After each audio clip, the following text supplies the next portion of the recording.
সবার আগে নিজের পরিবার আর পরিবারকে খুশি রাখার জন্যই কিন্তু আমরা প্রতিনিয়ত অনেক কিছুই করে থাকি। আমাদের জীবনটা খুবই ছোট আর এই ছোট্ট জীবনে পরিবারকে সময় দেওয়া আমাদের সবারই উচিত। সো হ্যালো এভরিওয়ান, আসসালামু আলাইকুম। আজকে পরিবারের সবাইকে নিয়ে আমার ভাইয়া চলে গেল মাওয়া ঘাটে আর সাথে ছিলাম আমি। তো আমি আছি ভিডিও করবো না, এটা তো হতেই পারে না। তো এই তো বাসে চলে আসলাম, প্রথমে একটু দাঁড়িয়েছিলাম, এটা খুবই বিরক্তিকর ছিল। এরপরে বসে পড়লাম, বসে বসে একটু ভিডিও নিচ্ছিলাম। দেন হচ্ছে মাওয়া ঘাট কিন্তু আমরা চলে এসেছি অলরেডি। এরপরে হচ্ছে ওরা একটু পানিতে দৌড়াদৌড়ি করছে, আসলে তেমন কিন্তু আমরা পানি দেখিই না। তো দুপুরের টাইমে যেহেতু আমরা গিয়েছি সেহেতু তেমন ঘোরাঘুরি না করে প্রথমেই আমরা একটা হোটেলে ঢুকে গেলাম। আর এটা ছিল হোটেল নিরিবিলি। আর এই হোটেল নিরিবিলিটার নাম কিন্তু অনেক আছে, এটা তোমরা সবাই জানো। যারা যারা মাওয়া ঘাটে গিয়েছো তারা তো অবশ্যই জানো। এই হোটেলে অনেক বড় বড় ব্লগাররাও কিন্তু ব্লগ করে। তো দেখি এই হোটেলের খাবার দাবারের মান কেমন। যদিও আমার ভাইয়ার এর আগে খেয়ে গিয়েছে এই হোটেলের খাবার, বাট হচ্ছে আমি কখনোই এই হোটেলটার মধ্যে খাইনি। দ্যাটস ওয়াই হচ্ছে আমি বলতে পারছি না বাট হচ্ছে ভাইয়া বলেছে এই হোটেলের খাবার নাকি অনেক বেশি ভালো।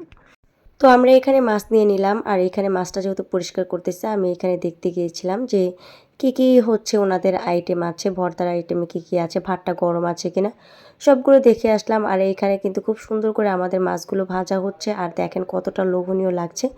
আর তেলটা হচ্ছে আমরা বাইরে থেকে কিনে এনে দিয়েছিলাম, কারণ ওনাদের তেলটা কিন্তু অনেক বাসি থাকে। ওনাদের এই একটা ব্যাপার আমার অনেক বেশি খারাপ লাগে যে ওনারা একটা তেল দিয়েই হচ্ছে 10-12 জনকে হচ্ছে মাছ ভেজে দেয়, যেটা হচ্ছে পোড়া তেল আমরা বলি। তো এইখানে হচ্ছে আমাদের লেজ ভর্তাটা বানানো হচ্ছে। তো লেজ ভর্তাটা বানানো অলরেডি কমপ্লিট, আর ভর্তাটাও কমপ্লিট, মাছ ভাজাটাও কমপ্লিট। আর এইগুলা দেখতে দেখতে আমার খিদাও লেগেছে প্রচুর, প্রচুর পরিমাণে খিদা লেগে গিয়েছে। তো এখন হচ্ছে কোনো কথা হবে না, জাস্ট খাওয়া দাওয়া হবে। তো ওই দিন আমরা অনেক মানুষ গিয়েছিলাম, মানে বলতে গেলে আমাদের পরিবারের সবাই গিয়েছিলাম। আর হচ্ছে বসে পড়লাম খাওয়া দাওয়া করতে। দেখি খাওয়া দাওয়াটা মানে মানে খাবারটা কেমন হয় আমি জানি না এখনও কেমন হয়। বিসমিল্লাহ বলে যখন মুখে দিলাম, আসলে আলহামদুলিল্লাহ টেস্ট অনেক ভালো ছিল। আমি দেখেছি অনেক রেস্টুরেন্টে কিন্তু মানে একটু জনপ্রিয় পেয়ে গেলে অথবা একটু জনপ্রিয় হয়ে গেলে খাবার দাবারের মানটা ঠিক রাখতে পারে না, বাট আমি দেখলাম এই হোটেল নিরিবিলির খাবার দাবারের মান অনেক বেশি ভালো।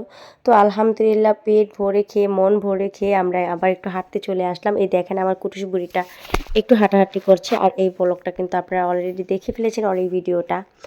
যাই হোক, এরপরে নদী দেখতে চলে আসলাম। আর নদীতে এত পরিমাণে মানে ঢেউ ছিল, মনে হচ্ছে যে একটা মিনি কক্সবাজারে হয়তো বা চলে এসেছি।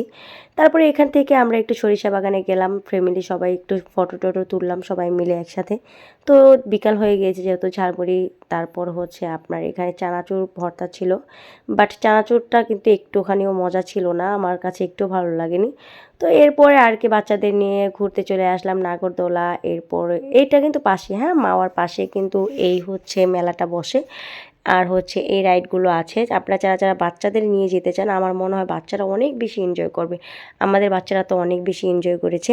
তো যাই হোক, আজকে চা খেতে খেতে ব্লগটা এখানে শেষ করছি। জানি না ব্লগটা কেমন লাগলো, যদি ভালো লাগে অবশ্যই একটা লাইক কমেন্ট সাবস্ক্রাইব করবেন।